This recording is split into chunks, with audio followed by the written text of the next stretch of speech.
মানুষের দৌড় গোড়ায় সেবা পৌঁছে দিতে ইউনিয়ন পর্যায়ে ভূমি অফিস নির্মাণ করছে সরকার। তবে নোয়াখালীর কোম্পানীগঞ্জ উপজেলার চর এলাহি ইউনিয়নের চিত্র ভিন্ন।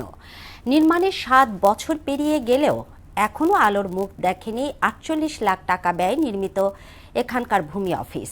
ফলে চরাঞ্চলের হাজারো মানুষ সেবা থেকে বঞ্চিত হওয়ার পাশাপাশি জরাজীর্ণ হয়ে পড়ছে কোটি টাকার সরকারি সম্পদ।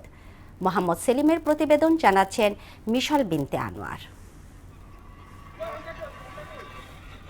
দূর থেকে মনে হয় পরিত্যক্ত ভুতুড়ে বাড়ি, দেয়াল জুড়ে শ্যাওলা আর জানালার গ্রিলে ধরেছে মরিচা। অথচ এটি পরিত্যক্ত কোনো ভবন নয়, মানুষের দোরগোড়ায় সেবা পৌঁছে দিতে সরকারি ব্যয়ে নির্মিত চর এলাহি ইউনিয়নের ভূমি অফিস। 2018-19 অর্থ বছরে প্রায় 48 লাখ টাকা ব্যয়ে নির্মিত হয় দৃষ্টিনন্দন ভবনটি। উদ্বোধনের পর কেটে গেছে দীর্ঘ 60টি বছর, অথচ আজও এখানে জ্বলেনি আলো, শুরু হয়নি দাপ্তরিক কার্যক্রম।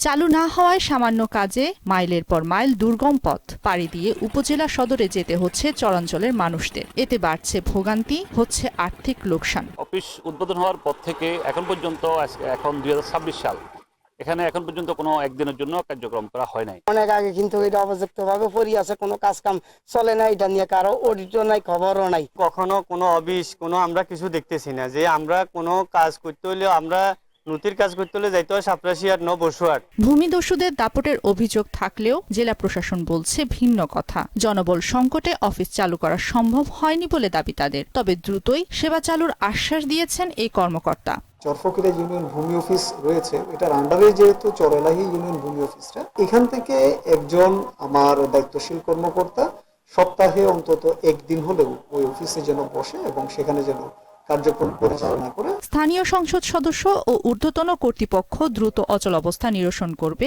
এমনটাই প্রত্যাশা চরবাসীর। মিশাল বিনতে আনোয়ার, মোহনা সংবাদ।